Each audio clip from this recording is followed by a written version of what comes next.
جس شخص کو اللہ چاہتا ہے کہ ہدایت بخشے اس کا سینہ اسلام کے لیے کھول دیتا ہے، اور جسے چاہتا ہے کہ گمراہ کرے اس کا سینہ تنگ اور گھٹا ہوا کر دیتا ہے، گویا وہ آسمان پر چڑھ رہا ہے۔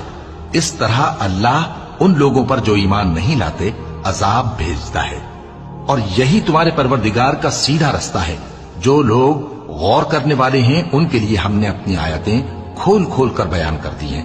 ان کے لیے ان کے اعمال کے صلے میں پروردگار کے ہاں سلامتی کا گھر ہے اور وہی ان کا دوست ہے۔ اور جس دن وہ سب جن و انس کو جمع کرے گا اور فرمائے گا کہ اے گروہ جنات، تم نے انسانوں سے بہت فائدے حاصل کیے، تو جو انسانوں میں ان کے دوست ہوں گے وہ کہیں گے کہ پروردگار ہم ایک دوسرے سے فائدے حاصل کرتے رہے، اور آخر اس وقت کو پہنچ گئے جو تو نے ہمارے لیے مقرر کیا تھا۔ اللہ فرمائے گا اب تمہارا ٹھکانہ دوزخ ہے، ہمیشہ اس میں جلتے رہو گے، مگر